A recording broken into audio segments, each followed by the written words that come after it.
It's been a difficult year for India's relationship with China. The virus from Wuhan was bad enough. Then came a military provocation, the worst border standoff in decades. 20 Indian soldiers died in action. It's been 8 months. 8 military-level talks have happened, but the standoff has not ended. China keeps promising de-escalation, but it does not pull its soldiers back. So for the first time this year, the government of India has launched a direct attack on Beijing.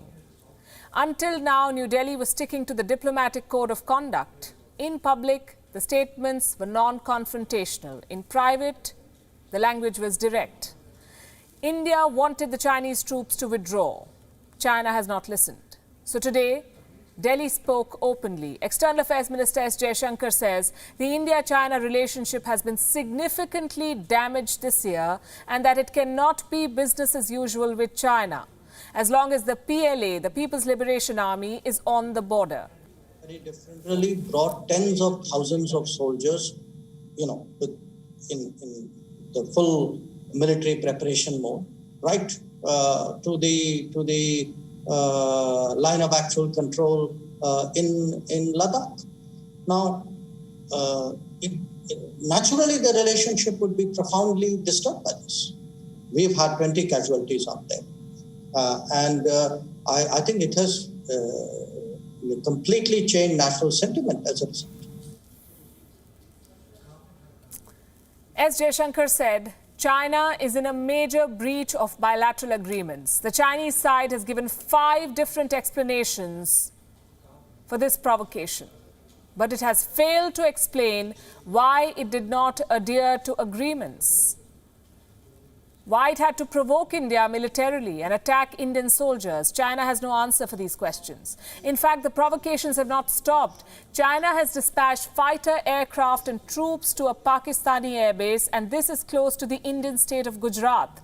The deployment is for the Shaheen military exercise. So we have Chinese soldiers at the line of actual control in eastern Ladakh.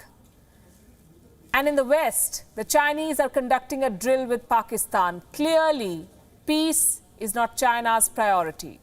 China has not responded to the Indian minister's statement, but Russia has spoken on the border standoff. And this is an interesting assessment, we have to say, from a country that has been India's strategic ally and major arms supplier. Russia feels the West is engineering a split between Moscow and Delhi, ignoring the Chinese aggression. Russian Foreign Minister Sergei Lavrov said Western powers are trying to engage India in a quote-unquote anti-China game. Listen to this. For instance, India is subject to persistent, aggressive, devious Western policy, which tries to draw the country into anti-Chinese games, promoting so-called Indo-Pacific strategies. At the same time, Western policy tries to weaken our close partnership, strategic privileged relations with Indians. There is a very tough pressure undertaken by Americans on New Delhi concerning Indian military technical cooperation with Russia.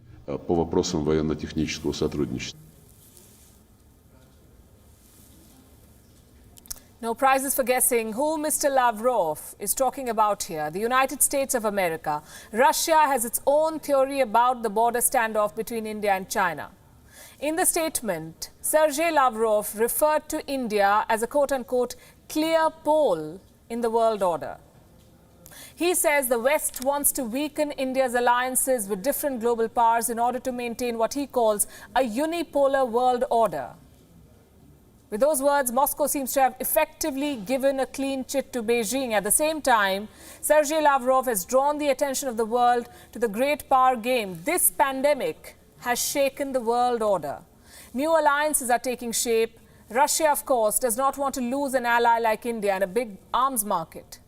So here's what we have. Global powers, Russia and the United States, vying for India's partnership.